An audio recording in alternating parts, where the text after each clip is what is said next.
As a mandate ends, the 37% zoning committee of the People's Democratic Party flings open its presidential ticket to all aspirants. Subscribers already bearing the brunt of the federal government's directive to all telecommunication companies to bar outgoing calls on subscriber-identified module cards not yet linked with the national identification numbers. And like always, we will be reviewing the big stories on the front pages of major dailies today.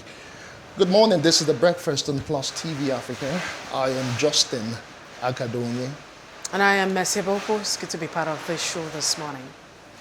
All right, today's edition promises to be exciting as always because we have big stories we will be reviewing on the show today. And of course, the NIN-SIM linkage is still in the news. And from what we hear, over 72 million subscribers are affected. We're looking at that on the show this morning. Plus, the issue of zoning, the PDP right now is leaving the ticket open. A whole lot to discuss. What's is in the news in Nigeria right now? A whole lot of people are affected. I even know some of my colleagues who, who are affected, who have not linked their NIN to their SIMs, and they've not been able to make calls since yesterday, although they've been trying to make calls from WhatsApp, an alternative for them. But then, about 72 million Nigerians, as we hear, are affected, by the, this issue, the SIM linkage. And I wonder why some people had to wait for the dying 11th hour. Mercy, do you have any idea? Well, I think that, the issue, first of all, we need to understand that we have a trust deficit, right? And with the trust deficit, mostly you find out that even when government comes up with a policy that would actually benefit the people, a lot of persons are very critical and, have always showed doubt about, what the federal government, their policies. And so one would think that the government should pay attention to continuous awareness creation, sensitization, just to, put away all of those doubts and fears and whatever. I mean, you constantly have to put the truth forward. That's what it is. It's like with the COVID-19 and, with the vaccination. You have a lot of persons who have not been vaccinated. A lot of persons who really think that, the COVID is actually just, a hoax and there's really nothing there, right? So what you need to do is constantly put the message, put the actual message there, constantly press it forward. And it will just get to discourage the other culture or the doubts and get these other persons to, to this other side of the divide. But some people say, oh yes, the federal government had given like 6 months to subscribers to engage, but that hasn't really happened. Like I mean, 8 extensions. Well, the truth is, yes, you would always have these things. I mean, these are things, but one would actually encourage that this should be, because right now, if you look at who is actually on the losing end, an economy is Nigeria, or we know that inflation, I mean, a lot of things are going on. We are just going down the drain. One would think that the government would think about these investors. Who, yes, because as we speak right now, the service providers are the one who are on the losing side. Do your mathematics. I mean, do the calculation. 72 million persons have been bad. You know what that means? Yes. Translate it into Naira and Kobo, and then you understand. So it would always be that government should allow this process to be continuous. Okay. Mercy, have you linked your SIM to your NIN? See, so that's not actually the issue here. I really don't know why Justin is trying to put me on the spot. I mean, I'm communicating, having awesome communication. Where you have been communicating since yes, I have been communicating. Yes. All right, a whole lot of people who cannot communicate via the regular, means have been, had to resort to WhatsApp calls. How's that going for some people? I really don't know. But, you have some other quarters saying, oh, maybe the federal government's going to buy. I feel like, so this is what it is. If you have a product, if you have a service, what the government, we need to, I know that we have the Ministry of Orientation and, information across the entire states of the Federation. We need to be big on this. It's okay to go ahead with, with the sticker approach, but, you have the carrot and sticker approach. Government needs to sit back. This is people need to understand the importance of this. Now, jokes aside, there are a lot of conspiracy theory. There's a lot. If you check the micro blogging platform, you see a lot of thoughts out there. People, I mean, there's a lot of it. So some people feel like, oh, this is just another way, this is just another plan, this is just a certain agenda. You know, you're going to be tracked and killed. All of this kind of stuff. Those who are very critical of the government. So I don't think that this is very brilliant. Like I always say, that it's good that the government stays in sync with the people. So a lot of persons haven't really, just like with the vaccination that I mentioned, have been on the other side of the fence, and for a certain reason. Then we'll understand that there will just be, some people who would really take this for granted. But I think that, constant awareness, we need to push the message. We need to let the people understand why this government is embarking on this. And let's not even forget that this is not even the Buhari-led government's, ideology or idea. This has been, a process that's gone on for a very long time. So it didn't even start in this particular regime. Let's even also forget, as much as, because it's actually fantastic, we need to understand, we need to identify ourselves, we need to know who's coming to Nigeria, all of that. But to say that, to say that this would actually help us in barring, was the word bar or banned or deter or stop kidnappers and the bandits? I really don't think so.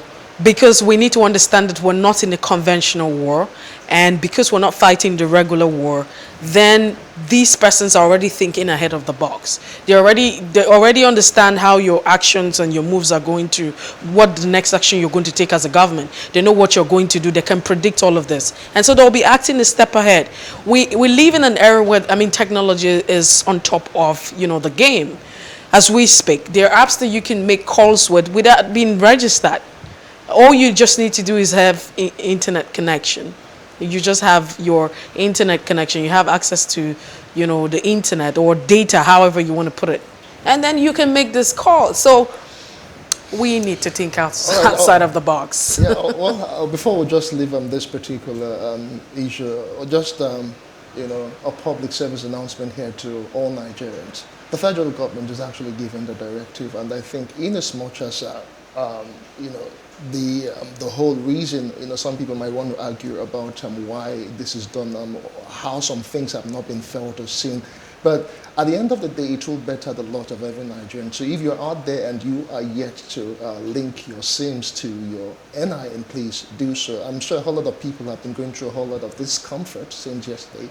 They've not been able to make calls. And even it touches everyone. It touches the subscribers. It also touches the telecom service providers. It's actually a loss situation here for everyone. So as much as possible, if you have time, just go and do the right thing. We'll move away from that one right now. Another story that is trending is in Kano State, and court has sentenced an atheist to about 24 years imprisonment. Mercy, I still haven't gotten the entire story, but I just would want to believe that when it comes to religion, you have the right you have freedom of religion, you have freedom of association. Some people just, do not believe in God. Some people practice the African traditional religion, while some people practice Islam. Some also practice Christianity. This lady was sentenced to 24 years imprisonment just because she does not believe in God, Allah, by a court in Kano.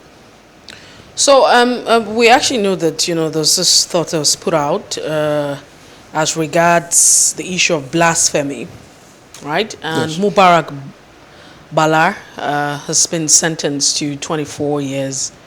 That's a lot. I'm just asking if it's going to be 24 like for 24.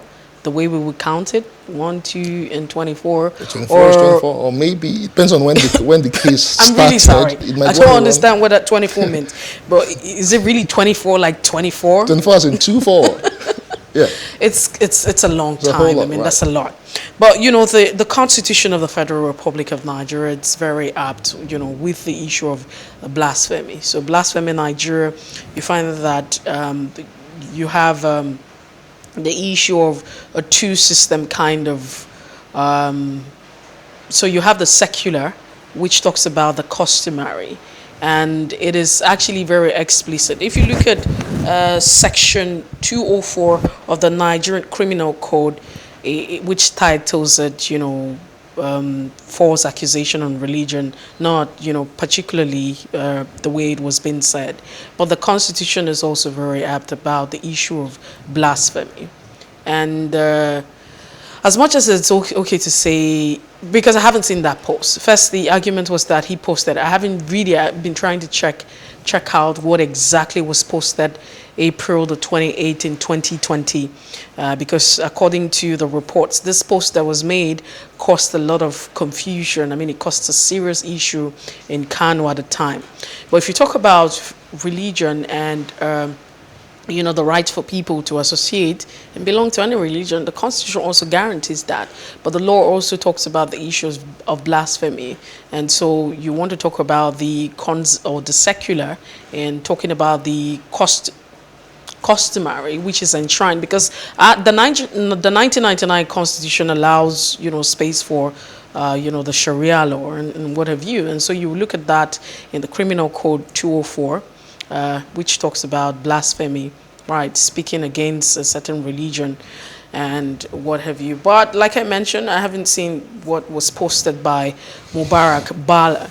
But also, people begin to juxtapose that. We have a lot of issues. I mean, if 24 is 24, that's a lot. That's so much. It's like saying someone stole plantain. Thief, I mean, stealing is stealing. Okay, so that's a case of theft. And so you have to, sentence them to 10 years. It's such a harsh, harsh judgment, so if you ask me. The judge or the court should have actually tempered justice with mercy. Yes, yeah. I mean, look at that, because right now, so the comparison will be, we begin to look at the issues that we're faced with. We have an issue, the Criminal Code already talks about the issue of murder. Right? So there's a lot of killing that's going on in the guise of having the bandits, the terrorists, and what have you, people, a certain group of persons or people go about killing people. And what does the law say about murder? So you have the fact that as much as we know, we haven't seen any energy from the government. We haven't seen, body language speaking and saying a lot of persons have been apprehended. People are being prosecuted according to the law. So it feels like we get to interpret the part of the law that suits us and suits a particular interest. And some people will say, okay, it's religion.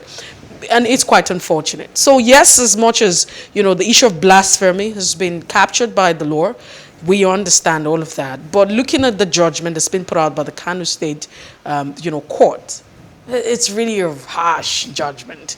24 years. I'm hoping that somebody tells me that 24 years might just mean 2 months. No, 24 months. 24 years is 24 years. So 24 years would be, that's 2 years now. That's what? Is it, so 24, is it 24 years, not in 4 months, yes. That's a lot to take in. If she is, or the person is in their 30s, basically considering being about 54 or thereabout when for blasphemy? Oh, so what happens to those who kill? I mean, are we really fair? Is the judiciary or is the law being very fair here with issues? That's the question. So how come we've not had those who are killing people?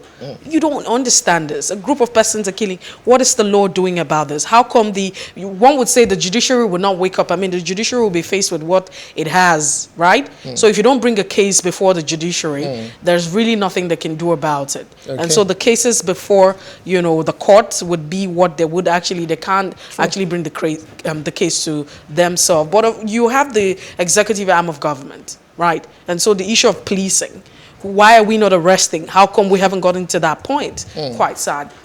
All right, let us move to another story, and it is actually very interesting. And it's the House of Representatives is considering seeking jail term, a bill, to jail cross-dressers in Nigeria for about 6 months.